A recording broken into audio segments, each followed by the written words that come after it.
ខ្ញុំគិតថាការអនុវត្តច្បាប់ចរាចរណ៍ផ្លូវគោកក៏ដូចជាច្បាប់អីផ្សេងៗទៀតដែរបើយើងអនុវត្តឲ្យបានត្រឹមត្រូវគឺទីមួយគឺការលើកតម្កើងលើកតម្លៃគុណតម្លៃនៃនីតិរដ្ឋនៅក្នុងប្រទេសរបស់យើង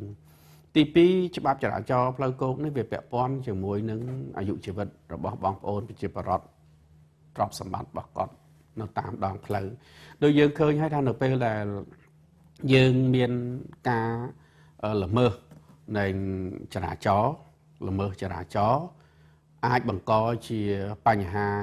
គ្រោះថ្នាក់ផ្សេងជាច្រើនរហូតដល់បាត់បង់អាយុជីវិតទ្រព្យសម្បត្តិហើយវារំខានទៅដល់ការប្រកបរបររស់ស៊ីរបស់បងប្អូនប្រជាពលរដ្ឋហ្នឹងគឺច្រើនណាស់មានទំហំនៃការខាតបង់ហ្នឹងគឺធំធេងទាំងរដ្ឋទាំងរាជគឺសុទ្ធតែមានការខាតបង់ដូចគ្នាប្រសិនបើយើងនៃមិននាំគ្នាអនុវត្តច្បាប់ឲ្យបានត្រឹមត្រូវឧទាហរណ៍ថាច្បាប់មិនអនុញ្ញាតឲ្យយើងបើកបរក្នុងស្ថានភាពសង្វឹងហើយបើសិនជាយើងបើកបរក្នុងស្ថានភាពសង្វឹងហើយបើសិនជាមិនគ្រោះថ្នាក់ហ្នឹងវាគ្រាន់តែល្មើសច្បាប់ទេប៉ុន្តែបើសិនជាគ្រោះថ្នាក់វានាំឲ្យបាត់បង់អាយុជីវិតខ្លួនឯងឬក៏អ្នកដទៃឬក៏ខូចខាតបាត់បង់ទ្រព្យសម្បត្តិទៀតអាហ្នឹងគឺថាបើសិនយើងអនុវត្តទៅគឺជាការការពារអាយុជីវិតប្រជាជនអញ្ចឹងគោលបំណងសំខាន់ទី2គឺការពារអាយុជីវិតទ្រព្យសម្បត្តិរបស់ប្រជាជនក៏ដូចជាទ្រព្យសម្បត្តិរដ្ឋ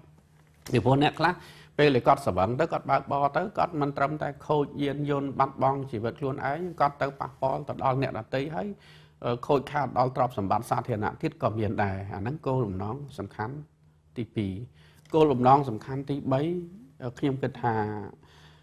គឺជាការជំរុញឲ្យប្រជាពលរដ្ឋយើងមានទម្លាប់មានស្មារតីនីតិរដ្ឋហ្នឹងស្មារតីគោរពច្បាប់ហ្នឹង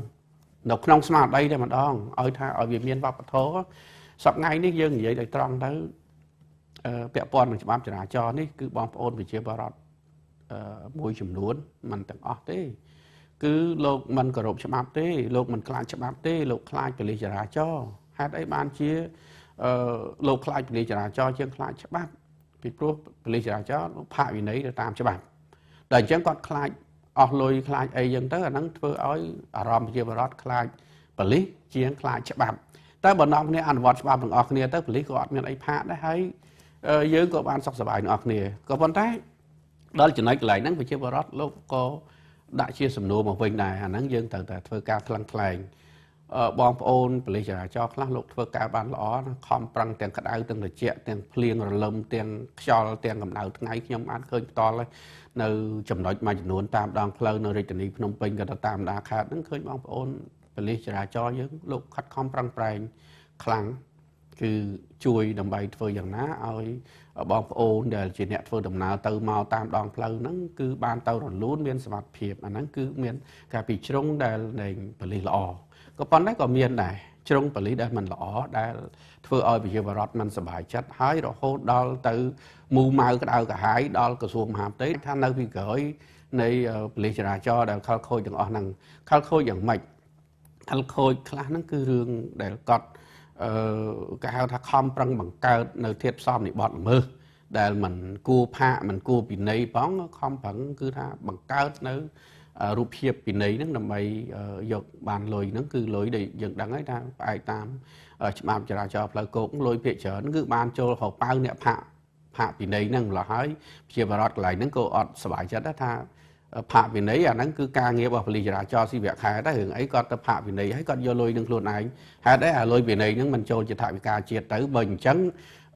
ស្ថាប័នផ្សេងទៀតដែលអត់មានអីផាកសួរថាឲ្យស៊ីតែប្រាក់ខែអញ្ចឹងហើយប៉ូលីសចរាចរណ៍ធ្វើការឲ្យបានប្រាក់ខែហើយបានលុយផាកវិន័យទៀតវាធ្វើឲ្យមានអាកម្លៀតណាវាមានអាកម្លៀតនៃការលើកទឹកចិត្តហ្នឹងបំពេញភារកិច្ចដូចគ្នាប៉ុន្តែប៉ូលីសចរាចរណ៍បំពេញភារកិច្ចគាត់ផាកវិន័យទៅគាត់បានលុយបន្ថែមជាការលើកទឹកចិត្តដូចជា 80% សូមអធិស្ឋានបើខ្ញុំនិយាយទៅវាមិនចាំតួលេខច្បាស់លាស់ប៉ុន្តែដូចជា 70-80% ចូលរប៉ៅ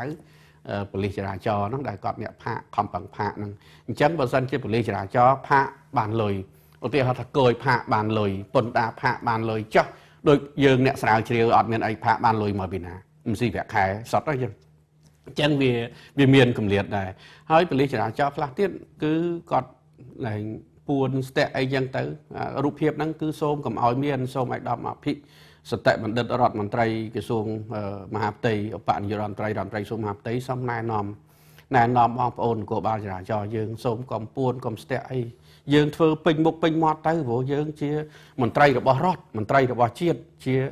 ជាកម្លាំងសាធារណៈជាអាជ្ញាធរសាធារណៈរបស់រដ្ឋមិនមែនជា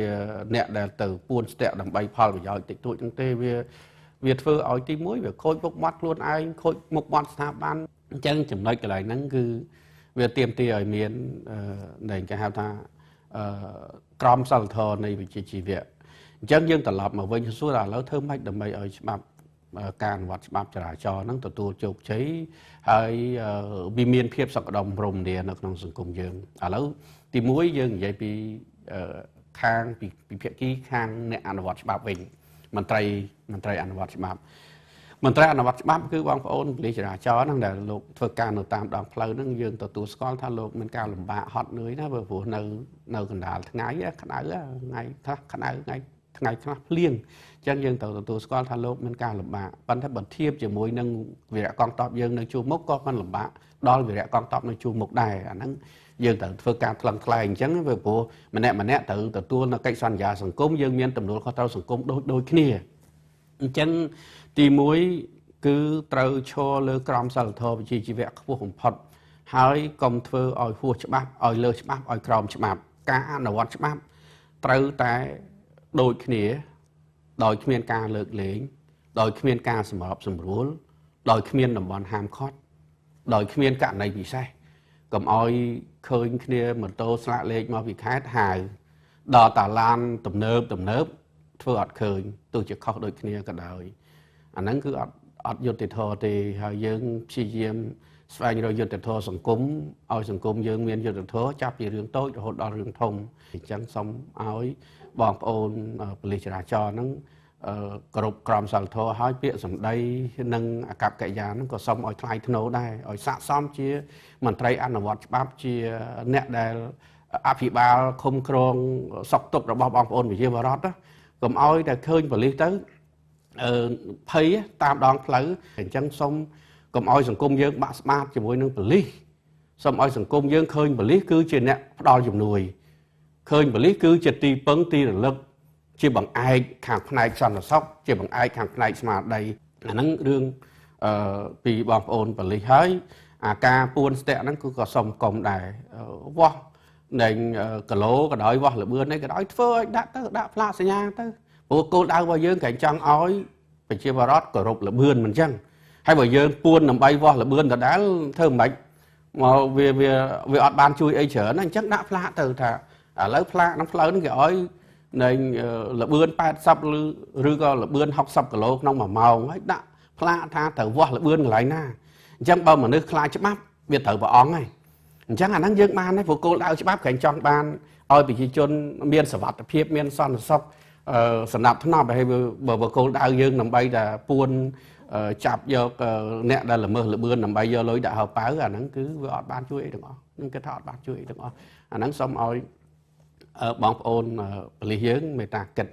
ក្រមសីលធម៌ហ្នឹងគឺសំខាន់ណាស់ហើយកុំធ្វើឲ្យលើច្បាប់កុំធ្វើឲ្យក្រោមច្បាប់ត្រូវតែស្មើភាពគ្នាមិនថាអ្នកមានមិនថាអ្នកក្រមិនថាអ្នកតូចមិនថាអ្នកធំមិនថាអ្នកជិះម៉ូតូកញ្ចាស់មិនថាអ្នកមានឡានទំនើបទេត្រូវតែស្មើគ្នាបើយើងមិនព្រមស្មើគ្នានៅក្នុងច្បាប់ទេគឺសង្គមយើងនឹងคล้ายជាសង្គមដែលគ្មាននីតិរដ្ឋហើយបែងចែកវណ្ណៈទៀត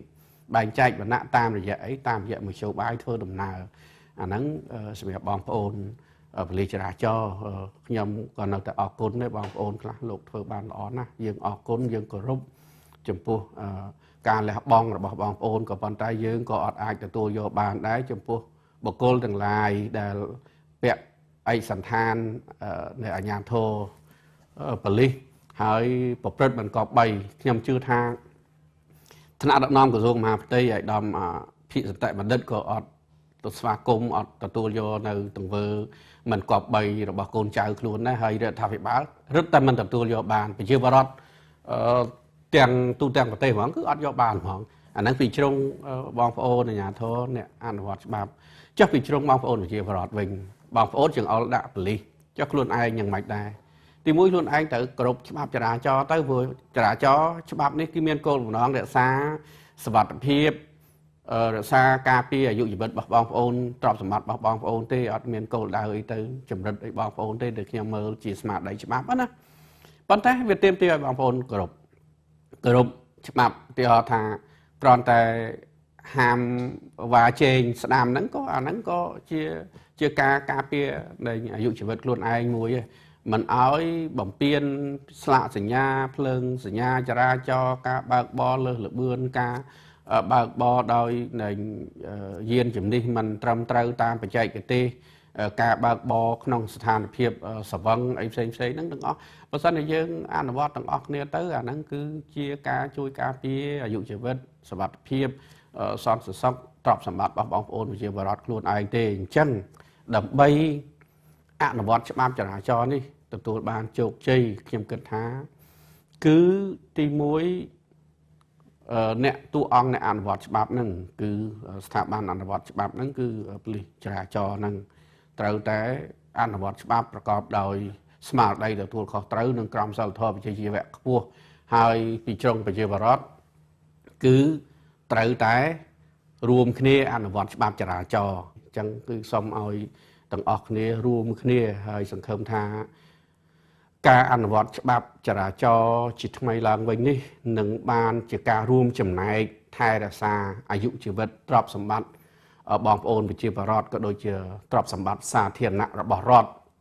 ហើយក៏សង្ឃឹមថាមន្ត្រីអាជ្ញាធរមានសមត្ថកិច្ចដែលជាមន្ត្រីអនុវត្តច្បាប់នឹងគោរពក្រមសីលធម៌អនុវត្តតែស្មារតីច្បាប់កុំអនុវត្តស្មារតីបុគ្គលដើម្បីផលប្រយោជន៍បុគ្គល